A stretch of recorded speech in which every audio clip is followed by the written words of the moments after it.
What tomato growing mistakes most gardeners make, and how to fix them. Mistake number 1.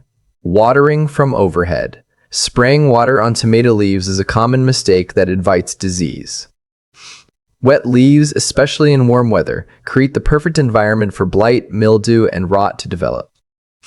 When water hits the soil, it splashes back onto the lower leaves, carrying soil-borne pathogens that can quickly infect the plant. The solution: water only at base using drip irrigation, soaker hose, or hand watering directly at ground level. Drip systems deliver water straight to roots with 20 to 90% better efficiency. Set up drip emitters 6 inches from plant stem. Run system 30 minutes every 3 days for young plants, 2 hours every 3 days for midsummer plants. Apply 2-3-inch mulch layer around plants to prevent soil splashback. Water early morning so foliage dries within 6 to 8 hours before evening when humidity rises. Morning watering reduces disease spread by 60–80%. Overhead watering creates water droplets that magnify sunlight, causing leaf burn, increases humidity, slowing transpiration. Mistake number 2. Irregular watering. Allowing soil to dry out completely for several days and then suddenly flooding it with water causes blossom end rot and cracked fruit. Tomatoes need consistent moisture to transport nutrients, especially calcium, to developing fruits. Uneven watering stresses the plant, reducing fruit size and quality. The solution: keep soil consistently moist. Check moisture 2–3 inches deep, using finger before watering. If dry at that depth, water deeply. Tomatoes need 1–2 inches water weekly from combined rainfall and irrigation. Install rain gauge to track natural rainfall and adjust watering. Calcium deficiency-related blossom end rot happens because inconsistent watering prevents calcium absorption even when soil has plenty. When soil dries out, calcium uptake stops completely.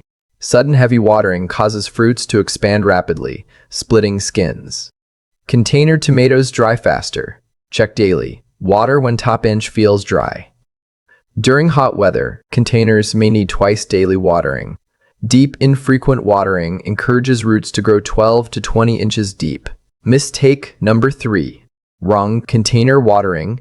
Container-grown tomatoes dry out quickly during warm weather. Many gardeners overwater or underwater them, which kills roots or leads to fungal problems. The solution: check container soil daily by inserting finger 1–2 inches deep. If dry, water thoroughly until it drains from bottom holes. Never let containers sit in standing water. This suffocates roots and promotes root rot from Pythium and Phytophthora fungi. Black plastic pots absorb heat, raising root temperatures to 95 degrees Fahrenheit and accelerating evaporation. Full-grown mature plants can use 2–3 gallons daily, sometimes 4 to 5 gallons in extreme heat. Overwatering signs: yellowing leaves, wilting despite wet soil, mold on soil surface. Underwatering signs: dry, crispy leaf edges, stunted fruit, drooping leaves. Use containers at least 18 inches deep for determinate varieties, 24 inches for indeterminate types. Mix perlite or coconut coir into potting soil to improve drainage and aeration.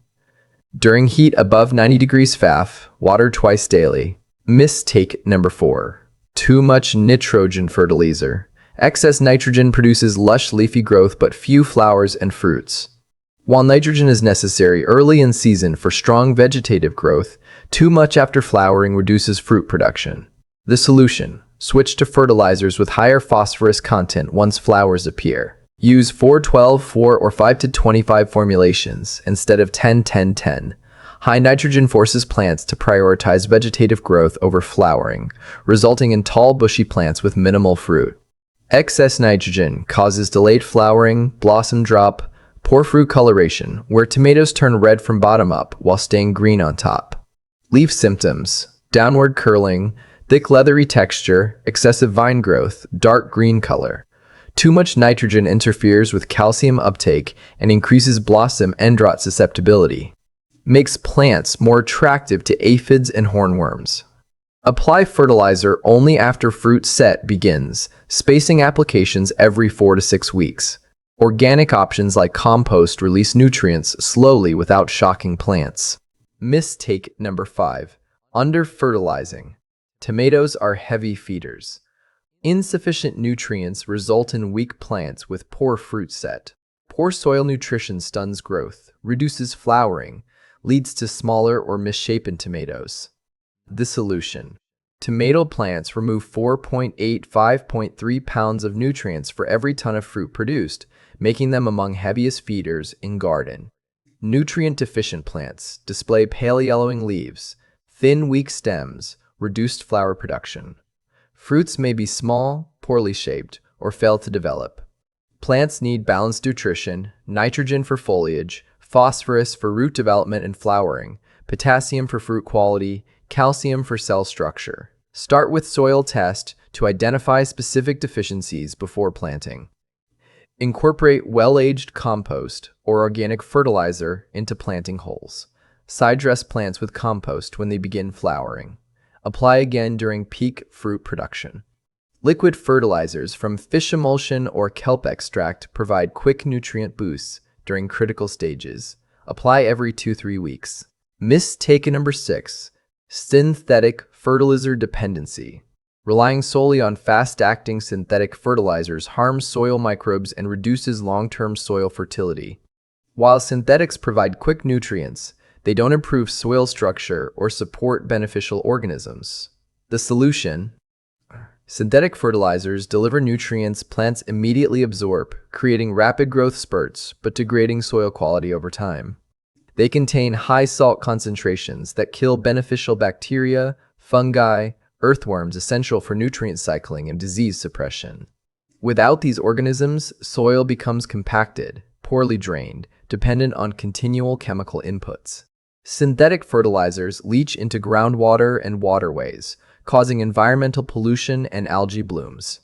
Organic amendments like compost, aged manure, blood meal, bone meal, fish meal feed soil organisms that slowly release nutrients and forms plants use efficiently. These materials also improve soil structure, water retention, drainage. Build healthy living soil using granular organic fertilizers that encourage microbial life. Combine organic foundation with minimal synthetic supplementation only when soil tests reveal specific deficiencies. Mistake number 7. Keeping bottom leaves.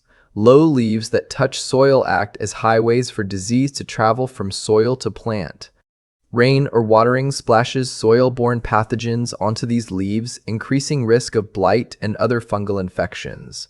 The solution: soil harbors numerous pathogens including early blight, late blight, septoria leaf spot fungi that cause devastating tomato diseases.